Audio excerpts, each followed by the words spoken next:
Hey guys, welcome back to my channel. So இன்றைக்கி May ஃபஸ்ட்டுங்க. மே ஃபஸ்ட்டுனால எல்லாருக்கும் தெரியும், ஒன்று உழைப்பாளர் தினம், இன்னொன்று நம்ம தலை பர்த்டே.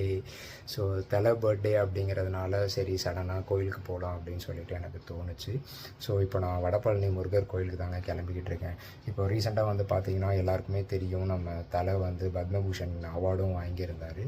ஸோ உங்கள் எல்லா சார்பாகவும் மனப்பூர்வமாக என்னோடய சப்ஸ்கிரைபர்ஸ் மூலிமா நான் வந்து தலைக்கு வந்து விஷஸ் சொல்லிக்கிறேன். And many more happy returns of the day தலை. So you are very such a great person and inspiration for us. So ஒரு லைஃப்பை எப்படி வந்து லீட் பண்ணணும், ஒரு ஃபேமிலியை எப்படி வச்சுக்கணும், ஒரு கெரியரை எப்படி வச்சுக்கணும், ஒரு பேஷனை வந்து எப்படி நம்ம வந்து ஸ்ட்ராங்காக எடுத்துகிட்டு போகணும் அப்படிங்கிறதுக்கு ஒரு எக்ஸாக்ட் எக்ஸாம்பிள் யாருன்னு கேட்டால் நான் உங்களை சொல்லுவேன் தலை. So many more happy returns of the day தலை ஏகே அஜித் குமார் சார் அவர்களுக்கு நன்றி. ஸோ கோயிலுக்கு போயிட்டுருக்கோம். ஸோ வடபழனி கோயிலுக்கு தான் கிளம்பிக்கிட்டு இருக்கேன். வாங்க வீடியோக்குள்ளே போகலாம்.